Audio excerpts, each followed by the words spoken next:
Salam sejahtera, terima kasih karena bersama dengan saya di Nazilin Unity Channel. Beberapa jam selepas insiden sebuah kasut ataupun kasut yang didakwa mempunyai tulisan mirip kalimah Allah di Johor Bahru, ini terjadi kepada syarikat tersebut. Kasut tumit tinggi pula ada kalimah Allah, pemilik premis perniagaan, yang menjual kasut bertulisan seolah-olah kalimah Allah di bahagian tapaknya telah pun menyimpan semua stok kasut berkenan setelah ditegur pembeli. Ini satu tindakan yang dipuji, harus kita puji. Tindakan pemilik premis yang bertindak segera tanpa berlengah-lengah itu satu tindakan yang tepat. Tidak perlu mempertahankan diri, tapi harus mengambil inisiatif supaya perkara yang menyinggung ini tidak berlanjutan. Jadi tindakan premis perniagaan itu menyimpan semua stok kasut yang dikatakan mempunyai kalimah, seolah-olah kalimah Allah itu di bahagian tapak kasutnya telah disimpan selepas ditegur pembeli. Ini satu tindakan yang bagus daripada pemilik premis sehinggalah pembeli. Pembeli patut menegur terlebih dahulu. Tidak perlulah cepat-cepat nak mencari publicity ataupun cepat-cepat pula nak viralkan di sana sini. Paling penting ialah beritahu terlebih dahulu premis tersebut. Itulah yang paling afdal. Pemilik kasut berkenan yaitu Hamizun Zainuddin 50 tahun berkata, kasut tumit tinggi itu dibeli dengan harga Rp99.99 sepasang di sebuah kedai di pusat beli belah di bandaraya ini. Saudara, apa yang berlaku seterusnya ialah menurutnya dia hanya menyedari kalimah berkenan setelah pulang ke kediamannya di Kukup Pontian semalam. Kasut itu dibeli di sebuah kedai di tingkat 2. Saya beli 3 pasang kasut, tetapi saya terkejut apabila mendapat tahu sepasang daripadanya tertera kalimah seakan-akan ejaan Allah dalam tulisan Arab. Saya pergi kembali ke kedai tersebut untuk memulangkan kasut itu dan memberikan pekerja kedai berkenan. Mujurlah mereka pulangkan wang saya kembali, kata beliau. Ini juga satu tindakan yang terpuji kerana kedai tersebut tidak berkeras untuk tidak memulangkan uang, sebaliknya mengambil tindakan bijaksana. Kata wanita ini, saya kemudian bertanya kepada seorang pekerja muslim, mengapa menjual kasut yang tertera kalimah sedemikian? Dia menjawab, mereka tidak perasan. Saya beritahu telah buat laporan polis, kemudian mereka menyimpan semua kasut tersebut. Difahamkan pemilik premis mereka turut membuat laporan polis berhubung kejadian itu malam tadi ketika dihubungi. Tambah Hamizun, pekerja kedai turut memberitahu mereka telah melakukan pemeriksaan dan mendapati hanya jenama kasut bertumit tinggi itu yang mempunyai kalimah sedemikian.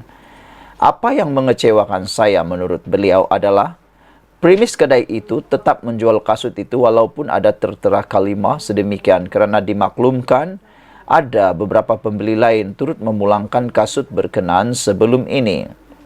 Bila saya buat pemeriksaan, saya dapati kejadian ini pernah didedahkan sejak 29 Mac lalu lagi, kata beliau. Jadi saya harap tindakan tegas diambil pihak berwajib kerana perbuatan meletakkan kalimah Allah di tapak kaki tidak boleh dimaafkan. Orang Islam tidak pernah meletakkan simbol agama lain di tempat seperti itu, jelasnya lanjut. Kita akan menanti mencari maklumat terkini berkaitan isu ini. Apa pula komen daripada Vance. Kita jumpa lagi. Bye-bye. Salam sejahtera. Terima kasih kerana bersama dengan saya di Nazilin Unity Channel. Sekali lagi, negara kita Malaysia digemparkan dengan isu kalimah Allah sekali lagi. Ini berkait dengan satu lakaran pada kasut yang ditemui di negeri Johor. Kali ini Akmal bersuara lagi. Akmal minta syarikat beri penjelasan berkait dengan insiden ini. Namun demikian, belum ada apa-apa lagi berita daripada Akmal Saleh sama ada beliau akan mengambil tindakan boikot seperti yang pernah beliau sarankan kepada Kekemat baru-baru ini. Dia hanya mahu penjelasan daripada syarikat tentang kalimah Allah atau sekadar lakaran kasut. Isu kalimah Allah sekali lagi menjadi tumpuan di media sosial.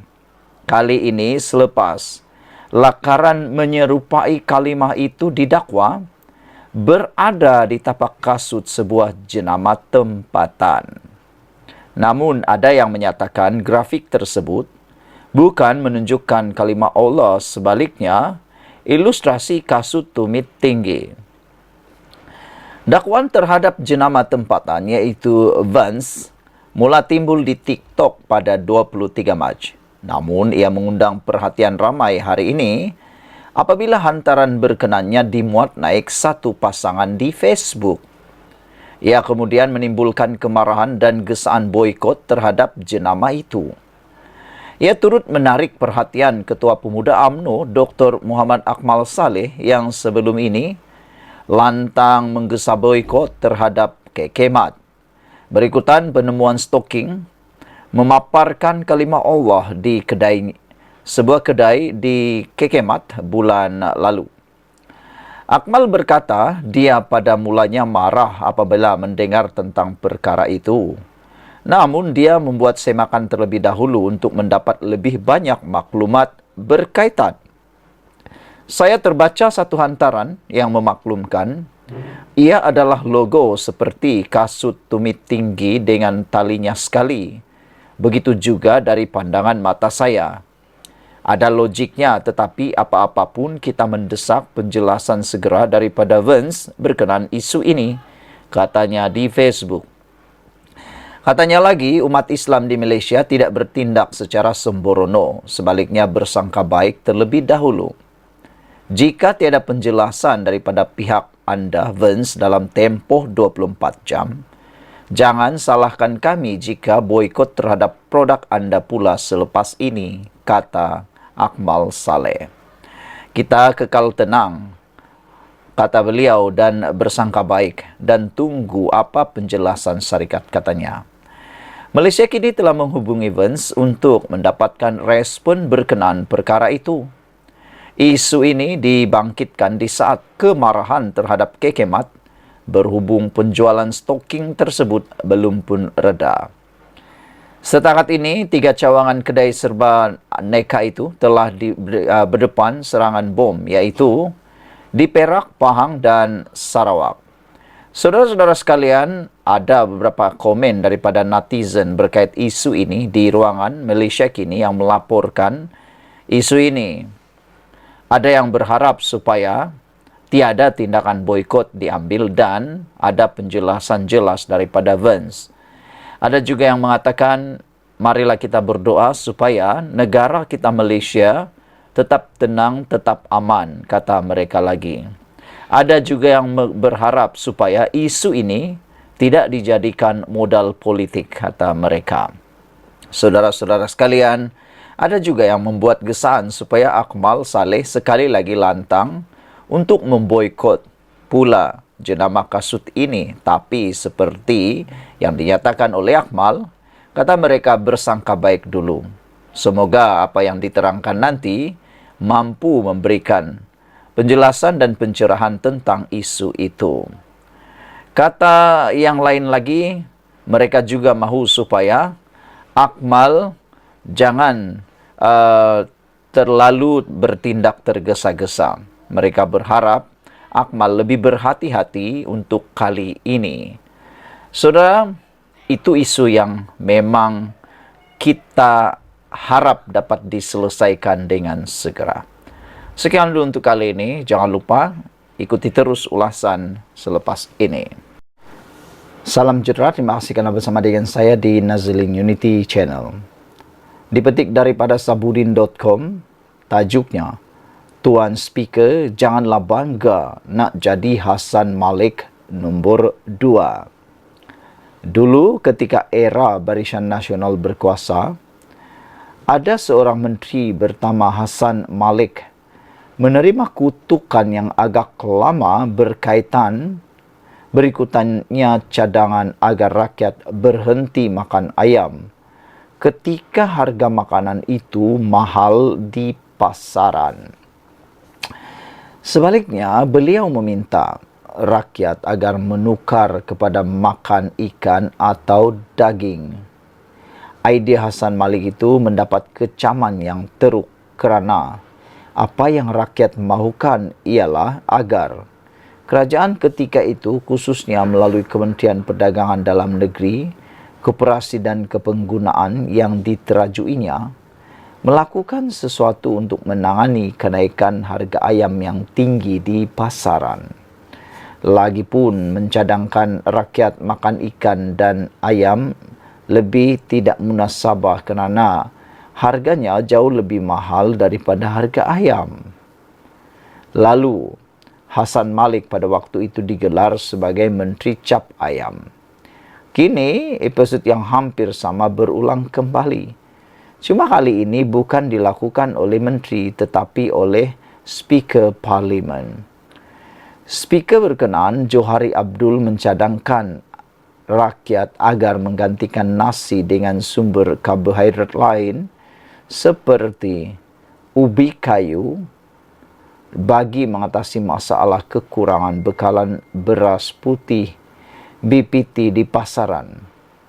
Beliau berkata, ubi kayu dilihat mampu menjadi alternatif terbaik sebagai sumber karbohidrat disebabkan khasiatnya yang lebih tinggi berbanding beras. Kalau beras menjadi isu, apa tujuan kita makan beras?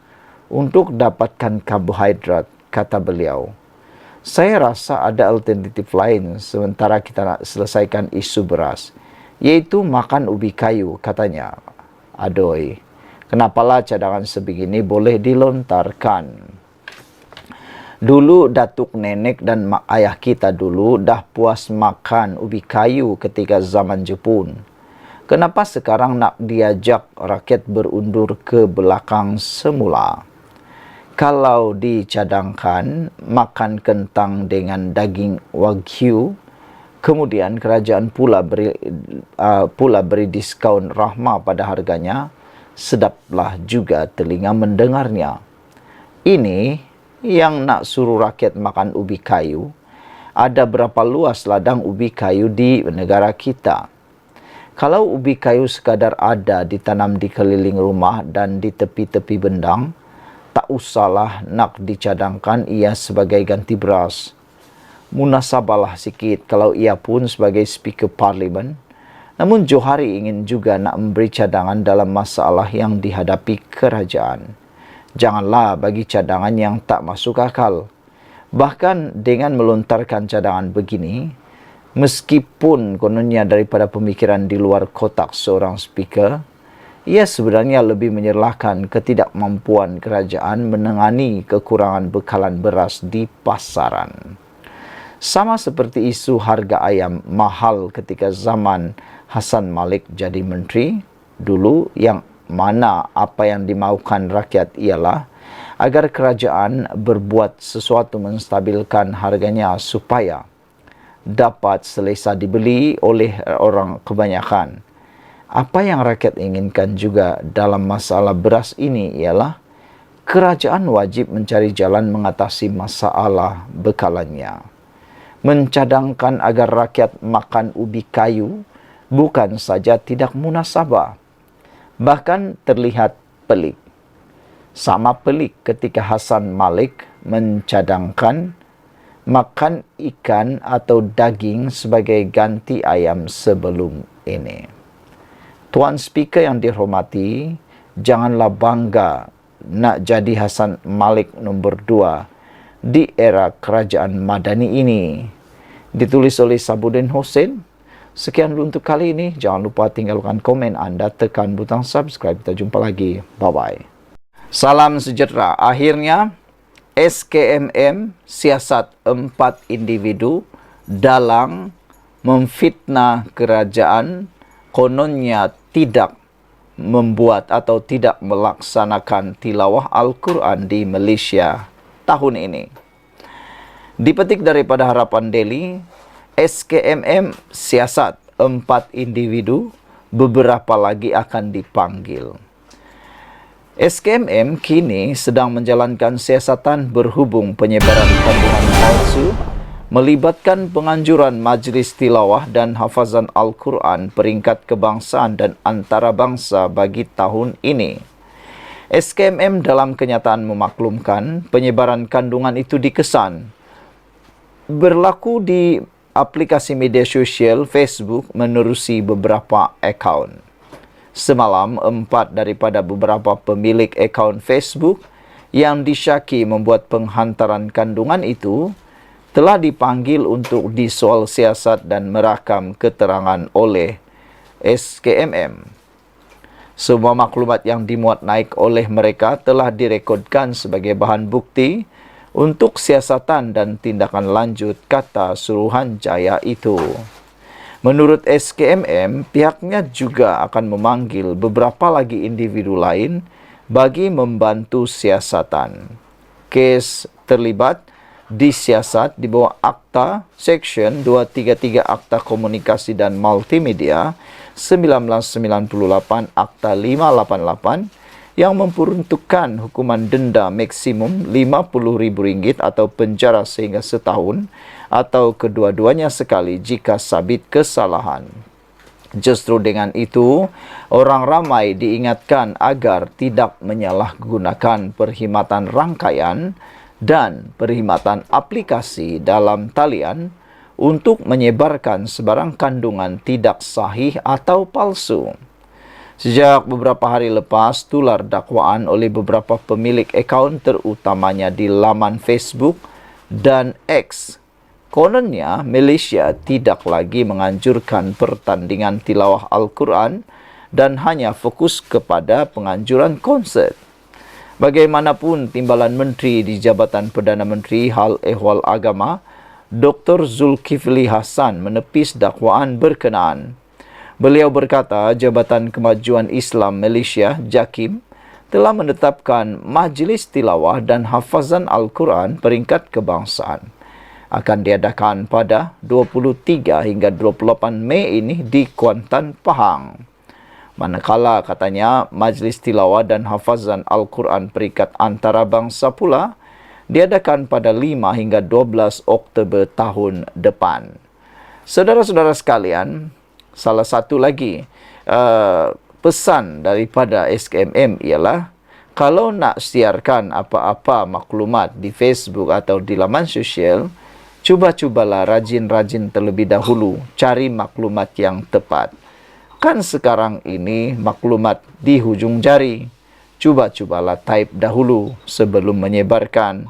Nah, kini mereka dalam masalah besar. 4 dalang ini mungkin akan berhadapan dengan denda maksimum RM50.000 atau penjara sehingga setahun. Tak semana-mana gara-gara kelalaian dan tidak menyiasat terlebih dahulu terus saja post, maka akhirnya berhadapan masalah besar. Sekarang maklumat di hujung jari, cari di Google, type saja tilawah Al-Quran 2024, akan keluarlah berita yang betul dan maklumat yang tepat. Hati-hati bila post atau share benda yang tak betul. Sekian dulu untuk kali ini. Jangan lupa tinggalkan komen anda, tekan butang subscribe. Kita jumpa lagi. Bye-bye.